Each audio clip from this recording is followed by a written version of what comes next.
The hidden driver of the Southwest Florida real estate market. This is Jeff Dumbrella. I'm the director of the Southwest Florida Real Estate Association and the broker of Steelbridge Realty, here to share some knowledge with you.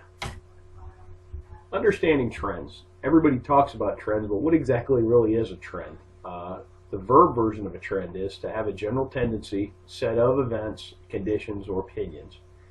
The noun definition: the general or prevailing tendency or course of events.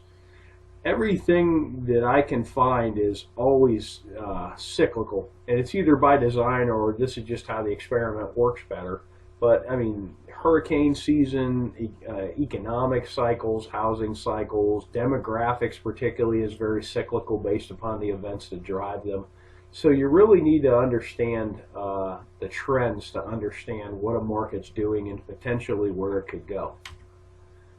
The base driver of the Southwest Florida market is retirees. They really are a base driver and a somewhat hidden driver. If you're not working or living in a retirement-based area, you tend not to notice it. If you live in some areas of particularly, say, South Fort Myers and some of the younger neighborhoods, you really wouldn't know retirees are base drivers because everybody around you is 40 with 3 kids. But a retiree is a person who's retired from a working or professional career. In-migrating retirees, spending initiates growth. When they come here, their first 2 years is very, very fruitful for our economy. They generally get some housing. I notice they buy cars, they buy boats, they buy brand new Harleys. Sometimes they buy all of that. Furniture. The first 2 years, there's a great study from the University of Arkansas. It's an older study, but it really showed some neat effects of, especially the first couple of years of retirees spending and how it affects the economy. New jobs are created because they're a new demand. The neat part about the demand is most of the capital they bring from outside the market. So particularly if they're not working and retired, they literally just bleed money into our economy. And then some households, they build new houses. Some of them rent, some of them purchase. All of which creates jobs and income.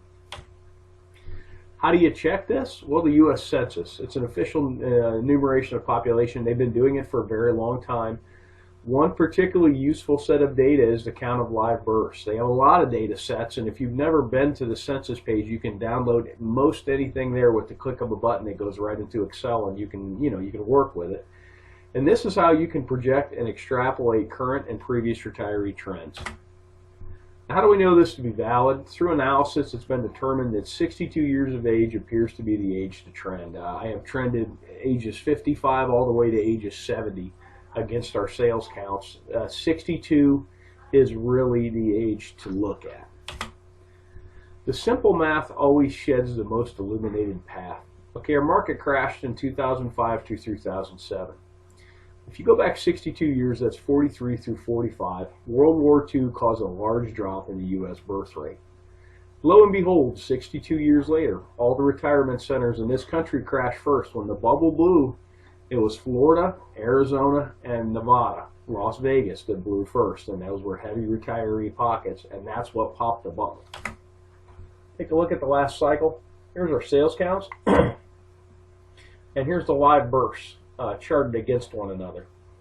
Now bear in mind, when the market blew up, everybody pulled back, but what's neat is when the market started to tick up again, it perfectly coincides with the retirees. March of 2008 was the first time we had a year-over-year sales increase in sales counts, and that perfectly correlates with the beginning of the baby boomers. Notes on the last cycle, you really have to understand the last cycle initially formed out of growth from retirees and then turned into a full-blown leverage-induced mania from 2004 to 2006. So what do these trends project about 2016? Well, we're going to talk about that at Real Estate Roadmap 2016. It's going to be October the 20th, Tuesday, 5 to 7:30. Make sure you get there at 5. We're doing a really neat speed networking where you're going to get the opportunity to meet everybody in that room, because I know about you guys, but when I go to a networking event, I generally talk to 3 or 4 people. mainly because it takes me 20 minutes to say hi, but it's you'll leave these events and you wish you could have met more people and made more contacts. And speed networking, this should be a great vehicle to do that. It's at the marina at Edison Ford, and there's a link to this below this video if you have any questions. Thanks for watching. I hope this information is useful to you, and make it a great day.